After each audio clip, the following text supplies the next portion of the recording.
Joyguru. Welcome to Purushottam বন্দনা। পরম প্রেমময় শ্রী শ্রী ঠাকুর অনুকূলচন্দ্রের চরণে আমার কোটি কোটি প্রণাম। জগজ্জননী শ্রী শ্রী বড়মার চরণে আমার কোটি কোটি প্রণাম।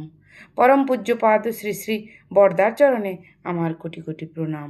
শ্রী শ্রী আচার্য দেবের চরণে আমার কোটি কোটি প্রণাম। আজকের এই ভিডিওতে শ্রী শ্রী ঠাকুরের বলা যে কথাগুলি আমি আপনাদের সামনে তুলে ধরব, সেই কথাগুলি খুবই গুরুত্বপূর্ণ একজন বাবা মায়ের জন্য। সন্তানকে মানুষের মতো মানুষ করে তুলতে হলে, সন্তানের মনের কথা বুঝতে হলে শ্রী শ্রী ঠাকুরের বলা এই কথাগুলিকে বাবা মায়েদের মেনে চলতেই হবে। দেখবেন আমরা অনেকেই অনেক সময় শুনে থাকি, এমনকি অনেক সময় বলেও থাকি, তুই পারবি না, এ তোর দ্বারা সম্ভব নয়, তুই কিছুই পারিস না। আচ্ছা, এই কথাগুলির বদলে যদি আমরা বলি তুই পারবি, চেষ্টা কর, তুই অবশ্যই সফল হবি, তুই সব করতে পারিস, এতে কি হবে বলুন তো? সন্তানের কনফিডেন্সটা বাড়বে। বাবা মায়ের কাছে সে তার জীবনের সব কথা খুলে বলতে পারবে। এতে কি হবে? আমাদের সন্তানের জীবনে যত প্রতিকূল পরিস্থিতি আসুক না কেন, আমরা তাকে সেই প্রতিকূল পরিস্থিতি থেকে বের করে আনতে সাহায্য করব।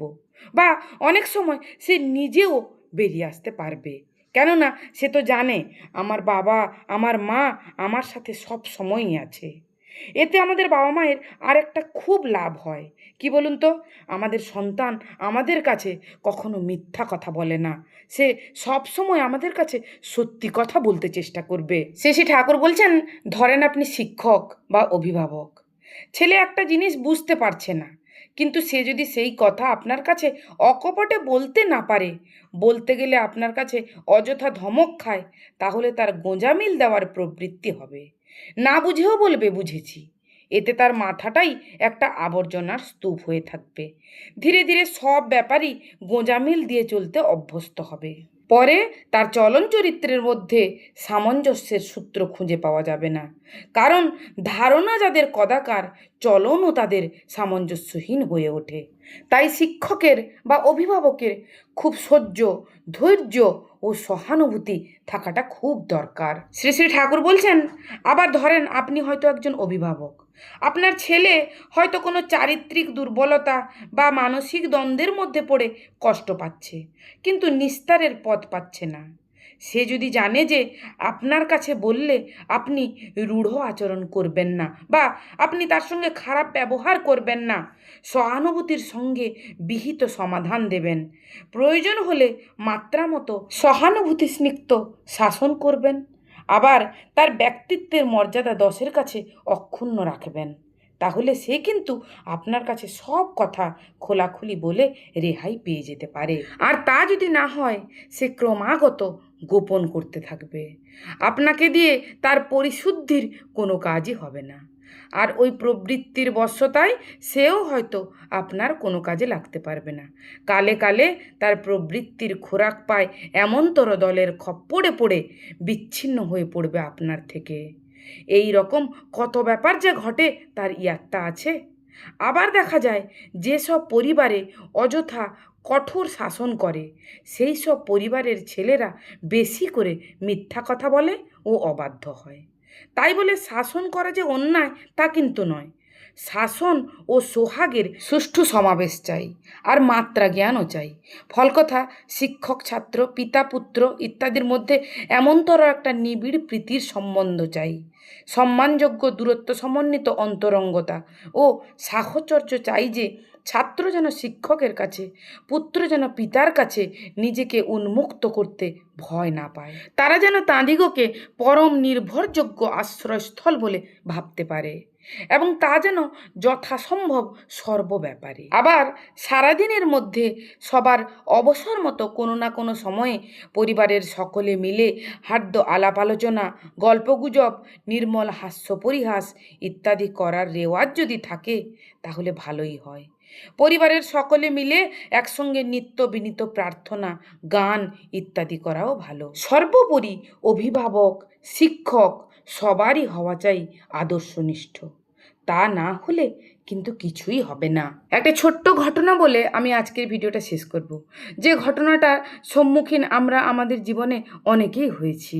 এমনকি আমরা আমাদের সন্তানকে এই কথাগুলি বলেও থাকি। যে ঘটনা থেকে শুধু বাবা মা নয়, শিক্ষকেরও অনেক কিছু শেখার আছে। একবার এক দাদা শ্রী ঠাকুরকে এসে বলছেন, ঠাকুর, আমি ছোটবেলায় যে স্কুলে পড়তাম সেই স্কুলের অঙ্কের মাস্টারমশাই আমি কোনো অঙ্ক না পারলে প্রায়ই আমাকে বলতেন, তোকে দিয়ে কিচ্ছু হবে না, তোর মাথায় গোবর পোড়া, মিছিমিছি বাপের পয়সা খরচ করে লাভ কি তোর, তুই বরং কাস্তে নিয়ে মাঠে যে ঘাস কাট গিয়ে। সবার সামনে এইরকম বলতেন, আর আমার অত্যন্ত অপমান বোধ হতো। কিন্তু যেগুলি পারতাম তার জন্য কখনো কোনোদিন আমার প্রশংসা করতেন না। ওই মাস্টার মশাইয়ের দরুন অঙ্কে আমি কোনোদিন রসই পেলাম না। শ্রী ঠাকুর হেসে বলছেন, সে আর কইও না, আমি ভুক্তভোগী কম না, আমি ইংরেজি ধাতুরূপ শিখবার পারলেম না। বুদ্ধিমানের মতো কিছু বলতে গেলে অনেক মাস্টারমশাই মনে করেন ছেলেটা ডেঁফো, আর তাঁরা যে ছাঁচে ও যে কাঠামোয় ফেলে বুঝেছেন ও বোঝান, সেই ছাঁচ ও কাঠামোর মধ্যে যে নিজেকে না ফেলতে পারে তাকে মনে করেন বোকা। আমি একবার অঙ্কের ক্লাসে 1 আর 1 2 হয় শুনে জিজ্ঞাসা করলাম, তা হবে কি করে?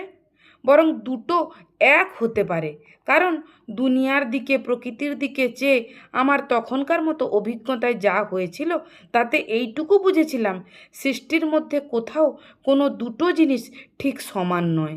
আমার বোধ অনুযায়ী এই কথা জিজ্ঞেস করায় মাস্টারমশাই দারুণ চটে গেলেন। তারপর সে কি মার! আমি কিন্তু হতভম্ব হয়ে গেলাম, মাস্টারমশাই আমাকে কেন এত মারছেন? আমি সত্যিই তো কোনো অপরাধ করিনি, আমার বুঝের সঙ্গে মিলছে না, তাই সঙ্গতি করে নিতে চাচ্ছি, তার জন্য মার খাবো কেন? শ্রী শ্রী ঠাকুর বলছেন, আমাদের সঙ্গে পড়তো দেবেন সরকার, ও আবার আমাকে তখন প্রভু বলতো। কাঁদো কাঁদো ভাবে মাস্টারমশাইকে বলল, প্রভুকে মারবেন না, প্রভুকে মারবেন না। তাও কি মাস্টারমশাই ক্ষান্ত হন, বরং ওর উপর চটে যাওয়ায় আমার উপর মারের মাত্রাটা বেড়ে যায়। এইভাবে কত ছেলে যে তাদের মৌলিক দৃষ্টিভঙ্গির জন্য মার খায় তার কি ঠিক আছে? আর এইভাবে তাদের অনুসন্ধিৎসা নষ্ট হয়ে যায়। ভাবে অত তাফাল দিয়ে কাম কি? জিজ্ঞাসা করতে গেলেই তো আবার মার, গালাগালি শুরু। বরং ওর চাইতে চুপচাপ থাকি, এতে যে শুধু তাদের অনুসন্ধিৎসা খতম হয়ে থাকে তাই নয়, তাদের ব্যক্তিত্বের বিকাশও রুদ্ধ হয়ে যায়। ওই যে মনে একটা ন্যায়সঙ্গত প্রশ্ন জেগেছে, অথচ প্রতিকূল পরিবেশের দরুন খোলাখুলিভাবে সে প্রশ্নটা করতে পারছে না, এতে একটা নিরোধ হয়। আর নিরোধ যার মধ্যে যত হয় তার ব্যক্তিত্বও ততখানি ব্যাহত হয়। তাই অভিভাবক বা শিক্ষক যদি সহানুভূতি সম্পন্ন না হন, তাদের কাছে ছেলেমেয়েরা যদি সব কথা প্রাণ খুলে বলতে না পারে, তাহলে কিন্তু তা সমূহ বিপদেরই কথা। তাই শ্রী শ্রী ঠাকুরের মতে প্রত্যেক বাবা মা, প্রত্যেক অভিভাবক এবং শিক্ষকের খুব সহ্য শক্তি, ধৈর্য শক্তি ও সহানুভূতিশীল হওয়াটা খুব প্রয়োজন। সবশেষে বলি, তুই পারবি না, তোর দ্বারা হবে না, এসব কথার বদলে বলুন, তুই পারবি, অবশ্যই পারবি, তুইই পারবি। এইভাবে নিজের সন্তানের প্রশংসা করুন। আর প্রশংসা করতেও না জানতে হয়, ঠিক আছে? এই বিষয়ে প্রশংসা বিষয়ে শ্রী শ্রী ঠাকুরের বলা কিছু কথা আমি পরের ভিডিওতে আপনাদের জন্য নিয়ে আসবো। ভিডিওটা কেমন লাগলো আপনাদের নিশ্চয়ই কমেন্ট করে বলবেন। যদি বলতে গিয়ে আমার কোথাও কোনো ভুল হয়ে গিয়ে থাকে তাহলে আমাকে ক্ষমা করবেন। পরম দয়ালের রাঙারাতুল চরণে আমার কোটি কোটি প্রণাম। জগৎজননী শ্রী শ্রী বড়মার চরণে আমার কোটি কোটি প্রণাম। পরম পূজ্যপাদ শ্রী শ্রী বরদার চরণে আমার কোটি কোটি প্রণাম। শ্রী শ্রী আচার্যদেবের চরণে আমার কোটি কোটি প্রণাম জানিয়ে আজকের ভিডিও আমি এখানেই শেষ করি। আপনারা সকলে ভালো থাকবেন, সুস্থ থাকবেন, আনন্দে থাকবেন। জয় গুরু, বন্দে পুরুষোত্তমম।